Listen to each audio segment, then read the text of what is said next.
Hi guys, this is the second and the final episode where I'm building the Superlight Tarmac SL8 as works. The idea behind this build is to make it lighter than the 8s as works that I built last year, and that bike weighed 5.46 kilograms, so very light. But this time around I'm taking an aero frame. I'll be using 50mm aero wheels, aero chainring, aero integrated handlebars. Basically I'm trying to build an aero road bike that would weigh less than a climbing bike, while being fully functional and with zero compromises like all my other builds. Can I do this? Well, I'll just tell you that it would be not easy, but we'll find out very soon. And on top of that, this bike will look sick with the custom painted frame and custom painted components. Like in all my previous videos, I will talk about each and every component in detail, weight, and because this is a collab project with Bespoke Cycling Shop in London, in the end of the video I'll visit their workshop to build the bike. Excited! Make sure to check their Instagram page for some high-end builds and inspiration. If you haven't watched my previous video about the idea behind the frame design, well, first I'm very disappointed, and the second, here is a quick 1-minute recap for you. I picked up my Specialized Tarmac SL8 frame in a ready-to-paint finish from Bespoke Cycling Shop in London, and yes, they also made seriously good coffee. I had this crazy idea of painting the frame in the same colors as 2015 Land Rover Defender collab with Paul Smith. So I called in Design by Twain, and together we worked through countless combinations to finally land on the perfect one. Once the design was locked in, I sent the frame to Lumar Colors in Italy. They sanded it down to black carbon to save weight before painting. Final frame weight, just 693 grams, 27 grams lighter than the stock RTP finish. Every gram counts when you're choosing performance, but most importantly, this paint job looks sick. Then a moment I'll never forget, I met Sir Paul Smith at his flagship store in London. Not only did he sign the frame, he even sketched a tiny cyclist on the fork. Completely surreal. We even talked about the possibility of doing a photo shoot with the original Land Rover once the bike is built, but in the meantime I asked Felix from Draw Bike ID to sketch the concept, and he absolutely nailed it. Finally, to match the style of the Land Rover, TLC Workshop has painted some small parts into fluo yellow. Now let's talk about the parts I have for this build, and believe me, I went all in with this bike. I'll be using overfast carbon axles. They were custom painted to match the color of the frame, something I've used on my previous builds, including my gravel build that I've raced in cyclocross races. I've raced truck on it and had zero issues. Oh my god! This is Gemini Alt-Z handlebar in this beautiful glossy finish. They've released it just a couple of months ago, and damn, it's just a piece of art. These handlebars come in two versions, the standard and the super light one, and guess which one I got? Yep, super light, weighs just 225 grams. It comes with the proprietary carbon stem cap. What I also wanted to show you is this custom 3D printed headset spacer that were made for me by Concept Company UK and painted in glossy black to match the finish of the handlebar. Why I wanted a custom spacer? There are several reasons for that. One of them is because it's a one-piece design, so you don't have a headset cap and then separate spaces. Also, it has a different shape compared to the original Gemini one, and I think this shape will look better with the SL8 frame. The seat post is also made by Gemini. It's called Elzac. This is the model they made specifically for Tarmac SL8. It is super light as well, of course, and it weighs just 98 grams in size 350mm. I'll be using Berg bar tape. So far this is the best bar tape that I've tried. I've been using it for quite a while. You saw it on several of my previous builds, and they have really stylish designs of their bar tape, so yeah, recommend. As always, I'll be using Lucentia WW Superlight 1 gram bar ends. And since we started talking about the cockpit, let's cover the saddle. Absolutely beautiful saddle, handmade in Portugal by Gale Carbon Creation. It weighs just 51.8 grams, which makes it one of the lightest saddles in the world. The weight limit is 100 kilograms. So it's good to know that I have this 20 kilogram headroom to have some proper coffee and cake after the ride. As you can see, the saddle rails have been painted into fluo yellow by the TLC workshop in London. This is to match the design of the Land Rover Defender, which has this bright yellow accents, and you'll see that I have several components that have the similar accents in the similar color. Hopefully it will all look good. And because Tarmac SL8 has internal cable routing, it would be a real pain to replace the bearings if that will ever be required. So I went for ceramic speed SLT bearings with solid lubrication technology. Again, something I used on my gravel bike during several races. Never had to replace the bearings, performs great, and it's even a couple of grams lighter than the original headset. Guys, before we continue, I wanted to ask you a quick favor. If you like what I'm doing, if you like my videos, don't forget to put a thumbs up, subscribe to my channel, leave a comment. This all helps my channel to grow, and the bigger the channel, the better the videos and the better the bikes. Thank you very much.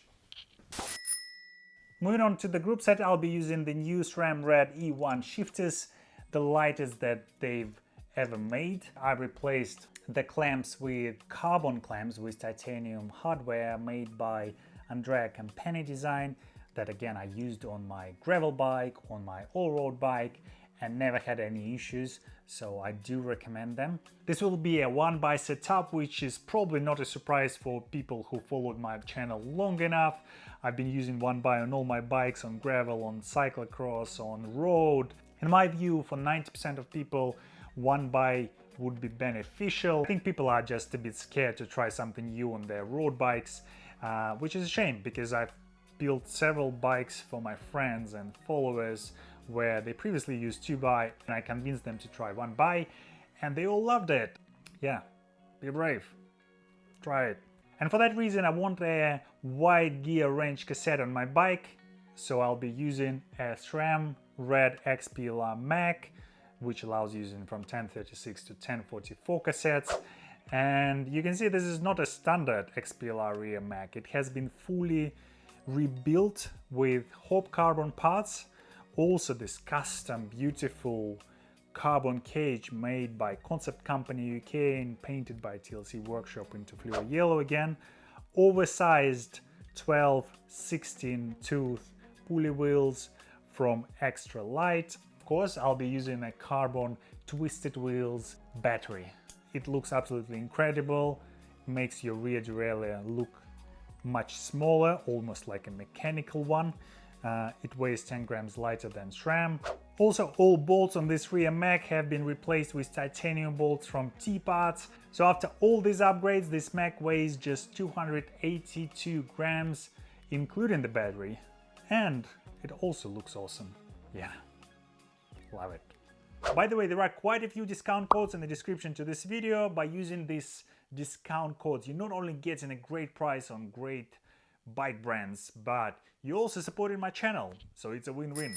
As you know, I'm a big fan of Hope brake calipers. I've been using their RX4 calipers on pretty much all my builds. But this time around, I decided to go with their X2 flat mount caliper, which is the lightest brake caliper on the market, and all bolts and nuts on the caliper have been replaced with titanium from T-Parts. If you know of anything lighter, let me know in the comments down below. But what I also like about Hope is that you can customize them, and this time around, again, to match the rest of the components on the bike, the ball caps of the caliper have been painted. Let's talk about the brake rotors. I've been wanting to use these specific rotors for quite a while, and you probably guessed it, it's carbon T. And yeah, they're super expensive, probably too expensive for a part that will wear out eventually. Let's check how much it weighs as standard, including the lock ring. I've replaced the 6-bolt adapter to Bikerhead composites. Also, I've cerakoted this titanium ring into black, so it should look much nicer. Finally, I'll be using much lighter titanium lock rings from T-Parts. They were also custom cerakoted for me into black, and they weigh just, check this out, 5.3 grams. 96 grams. This is 6 grams lighter than out of the box, and I think it also looks much nicer. Let me know in the comments what you think.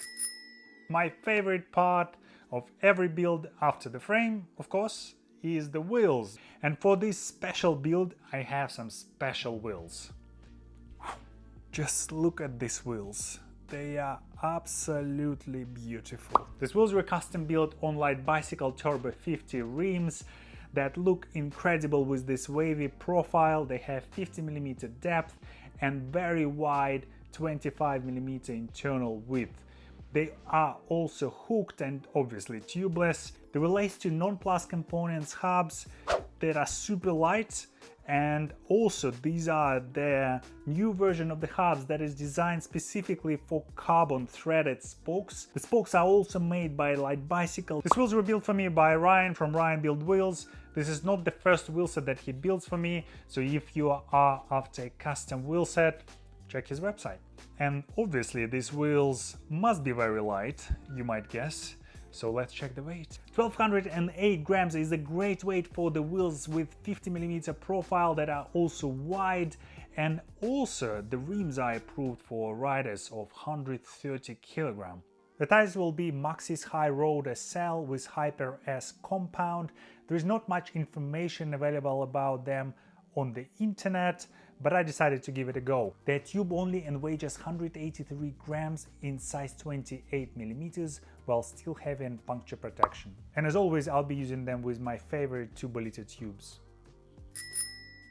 I've got two cassettes for this build. The first one is SRAM Red 1036, weighs just 230 grams, which I'll be using for most of my rides in London. And the second cassette is Garbrook 1044, the gravel cassette that I used on my Specialized Crux and also on my Sturdy. The updated version of this cassette, which I bought just recently, weighs 266 grams.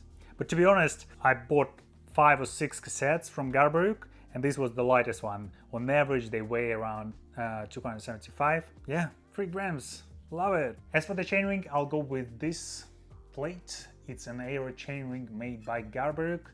This is size 46. LLE cranks. Again, probably not a surprise for you. I've used their cranks on several of my builds. These are the lightest cranks for direct mount chainrings on the market. They have fully carbon axle and weigh just 273 grams in size 165.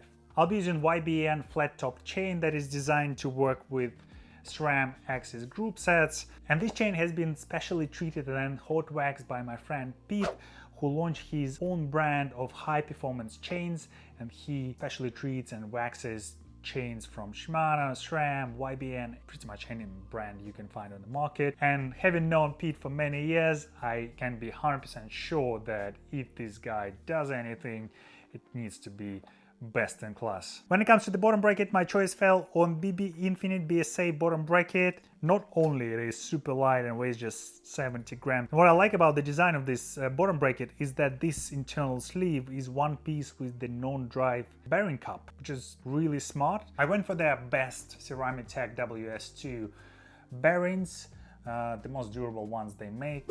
Another small part that was painted into fluid yellow is the Beyond Cycles bottle cages. These are not the lightest bottle cages on the market, but I really like how they look on the bike, and I really like the profile of this bottle cage.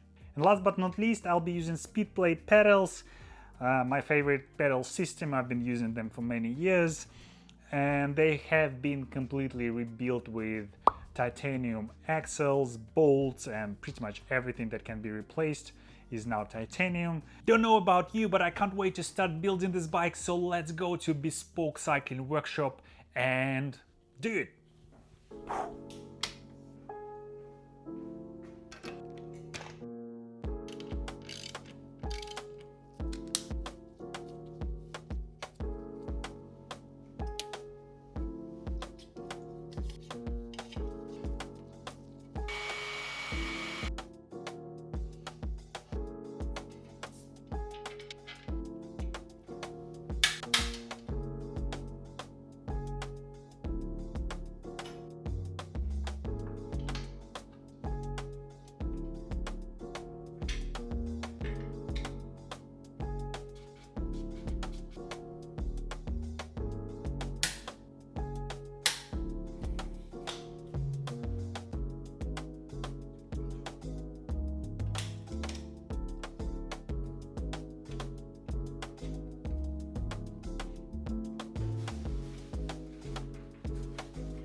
Okay, shall we weigh the bike and see whether I managed to beat my 8SS Works build? We'll find out.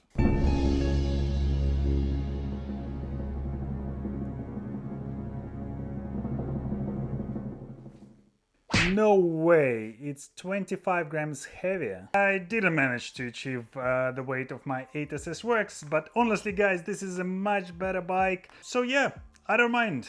And also, of course, I've already ordered some further upgrades for this bike, so follow me on Instagram to see what they are. So the final weight of the bike should be below 5.4 kilograms. One last thing to do, and it's probably one of the most satisfying things of the whole build, is getting this UCI Illegal sticker on the bike. And it's incredible to see how far cycling industry innovation have come. What was almost impossible 5 years ago without going into extremes and compromising on functionality and strength of the bike is now fully achievable without any real compromises in performance. I've invested so much into the design of this bike, and it's really great to see how it turned out with all the yellow elements, which I was a bit concerned before I saw them on the bike. It's very easy to build a fully black weight weenie bike with all black components and maybe white decals, but I really wanted this bike to stand out and be different, and I think I achieved it. But let me know in the comments down below what you think about the design of this bike and about the components I chose for it. It would be interesting to read. I want to thank all the bike brands that supported this build, especially Bespoke Cycling Shop in London. Without all these brands, this build won't be possible. I now can't wait to take this bike for a ride, so thanks for watching, see you in the next video.